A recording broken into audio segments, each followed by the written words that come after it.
I heard there was a new loot cave in Edge of Fate, so I tried it out, and it's even better than you think. So in this video, I'll go over where to find this, what to use, and how you can make everything drop at tier 5. I'm Marshix, and I make Destiny 2 guides for solo players. If you enjoy, all I ever ask for is just a like on the video. So in order to start this farm, you must have access to Mythic World tier on Kepler, and then load into it. Then immediately turn into a ball and jump into a teleporter underneath. Now just follow the path forward until you get to this area where a bunch of enemies are fighting each other.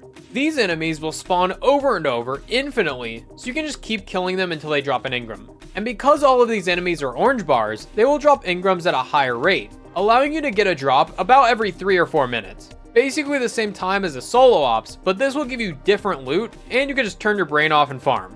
And once you kill everything and they don't start to respawn, just go into the side room and there's probably some fallen there to deal with until the next wave spawns. Now, what are the drops here? Well, this can drop all of the Kepler weapons and both Kepler armor sets. By default, Mythic difficulty will drop guaranteed tier 3s. However, if you reach power level 350, you can pick up this upgrade from the Kepler vendor, boosting everything up to tier 4. And at 450 power, which I just got, you can increase that even further to all guaranteed tier 5s, which you can see right here. It's absolutely crazy. Now, because this is Mythic difficulty, the enemies can be a little difficult to deal with, so here are some builds that will help with farming.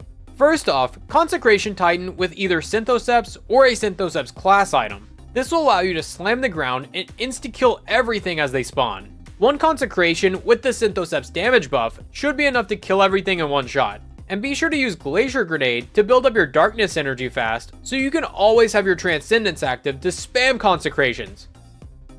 Warlocks also have a similar build. Lightning Surge is basically the same as Consecration, so throw that on with a Synthoceps class item, and you'll also nuke everything as it comes up.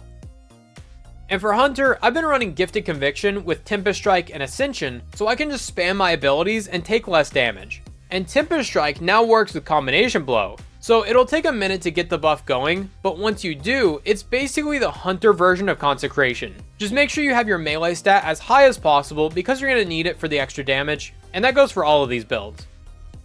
Now, what are you actually looking for when farming this area? The armor sets are decent if you're looking for a fast source of high stat armor, but long term, you're probably going to swap to a different set of armor just for the set bonus. Right now I'm recommending stats over sets, but once we start getting consistent tier 5s of every set of armor, you'll definitely just throw this away. Now for the weapons, I'm definitely looking for an auto rifle with rewind rounds and kinetic trimmers to make enemies explode a bunch of times. Then the shotgun is also really cool, giving us access to 1-2 punch in the third column, which we can pair with another damage perk like Vorpal Weapon or Binary Orbit. Binary Orbit is actually huge for Strand Titan builds, since you're already going to be punching things with your Darkness subclass, which increases the damage of this Void shotgun. And then 1-2 punch on the shotgun is increasing your melee, which buffs your shotgun, which buffs your melee. The machine gun can get Headstone Rhyme Stealer for stasis builds, Headstone Dragonfly for ad clear, or you could go for Demolitionist with Killing Tally for a damage buff that can bypass reloading. I'm not a huge fan of the Scout Rifle for PvE, but it does get Demolitionist and Volt Shot, which is good on paper, but I'm not using a Scout Rifle. A Gape gets Heal Clip Incandescent, as well as Rewind Rounds, Master of Arms, Firefly, and Scorching Feedback, all of which are amazing perks, making this a really solid hand cannon if you can get used to the 2-round burst. And last Thursday is apparently breaking Crucible with Elemental Honing, but for PvE, the only Strand Pulse Rifle you're using is Mint Retrograde. Don't even lie to me. So if you're looking for any Kepler gear, definitely take advantage of this farm while you can. It's way faster than any mission, and you can do this at any time, unlike the Sieve. At 350 power, you get access to all tier 4s, and at 450 power, they all become tier 5s. I know Solstice is spitting out tier 5s like crazy, but in a couple days when that goes away, this will be the best place to farm tier 5 armor for those beautiful stat rolls.